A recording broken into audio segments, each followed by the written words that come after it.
Bonjour à toutes et à tous, Sony vient tout juste d'annoncer un nouveau boîtier pour les personnes qui débutent en vidéo et ça va probablement vous intéresser. Après l'annonce de la FR7 et de la FX30, deux caméras très poussées créées par Sony, la marque a décidé de continuer sur sa lancée et d'annoncer un nouveau boîtier vidéo beaucoup plus entrée de gamme, à savoir le ZV-1F.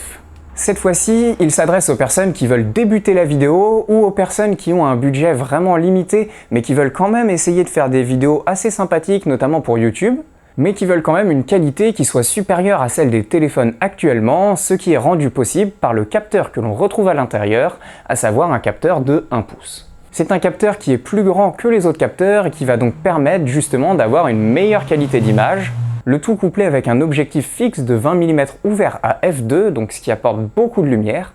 Quand on parle de 20 mm, on parle d'un équivalent 20 mm. Si vous ne savez pas ce que c'est, on vous invite à aller voir une vidéo où on a parlé justement des équivalences par rapport au capteur. Et cette qualité d'image, elle se retrouve aussi avec un design déjà bien connu chez la marque, puisqu'on retrouve le design du ZV-1 dans son ensemble.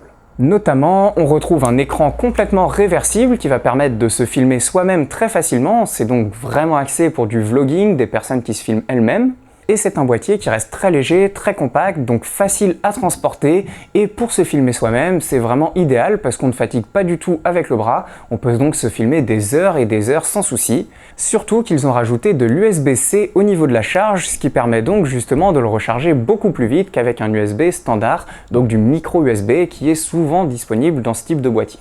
Maintenant, il y a des changements dans le design, on ne retrouve pas les menus auxquels on est habitué dans le ZV-1 par exemple, et donc ça fait que le ZV-1 n'est pas exactement un ZV-1F, et ça se joue notamment avec l'optique où sur le ZV-1 on peut zoomer et on ne pourra pas le faire sur le ZV-1F malheureusement.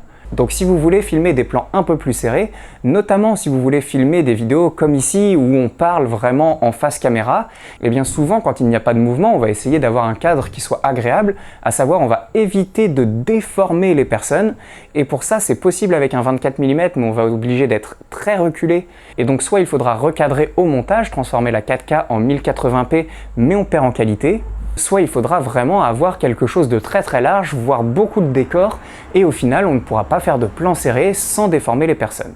Donc c'est quand même une grosse limite de ce ZV-1F puisqu'il est quand même assez peu polyvalent. C'est très bien si vous voulez vous filmer vous-même, mais dès que vous voulez un petit peu varier de situation, même vous filmer vous-même et vous poser, eh bien vous n'aurez pas d'aussi bon résultat qu'avec un ZV-1 par exemple. Si vous êtes intéressé par ce boîtier ou n'importe quel autre matériel photo-vidéo, contactez-nous, les coordonnées sont dans la description, on se fera un plaisir de répondre à vos questions.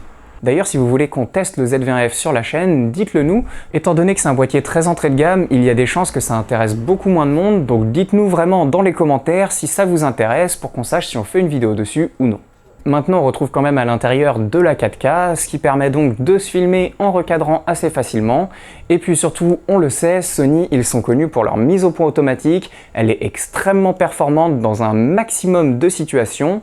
Quand vous filmez des actions très rapides, comme du sport par exemple, il n'y a pas de souci avec les boîtiers Sony, c'est à peu près toujours net. Et le ZV-1F ne fait pas exception à la règle. A priori, vous devriez avoir de très bons résultats en mise au point automatique lorsque vous vous filmez, et ça c'est vraiment intéressant. Mais il faudra quand même qu'on le teste parce que là on est en train de parler d'un boîtier très entrée de gamme, on n'est pas forcément habitué à ça chez Sony, donc il faudra voir ce que ça donne. Vous l'aurez donc compris, c'est un boîtier qui est vraiment axé uniquement vidéo, très peu photo, puisque contrairement aux autres boîtiers photo très compacts avec un objectif fixe, là il a un angle qui est vraiment large. C'est parfait pour du vlogging parce que c'est plus large que le 24 mm auquel on est habitué, et donc ça permet vraiment d'avoir beaucoup de recul à main levée, et encore plus quand on utilise un GorillaPod ou une poignée comme par exemple celle de Sony. Par contre, le gros inconvénient, c'est que c'est beaucoup moins adapté à la photo de rue par exemple, où on est plus sur du 35-40 mm en règle générale. Et le fait qu'il n'y ait pas de viseur incite également à moins l'utiliser en photo, parce que même si c'est des petits viseurs d'appoint dans les compacts, c'est toujours pratique d'en avoir un pour des situations très lumineuses. Là, c'est vraiment uniquement pour les personnes qui se filment elles-mêmes en déplacement, etc., qui veulent une première solution qui soit plutôt qualitative. Par contre, clairement, la grosse limite, c'est le fait qu'il n'y ait pas de zoom qui va faire que ce boîtier est vraiment très peu évolutif. Et vous risquez d'assez rapidement avoir envie de changer et de passer sur un ZV-1.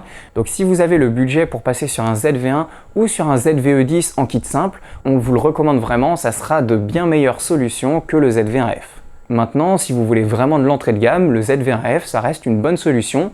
Il faudra quand même qu'on teste le boîtier pour voir jusqu'où est-ce qu'on peut aller avec et quelles sont les limitations qu'a rajouté Sony dedans. Bonne journée à toutes et à tous!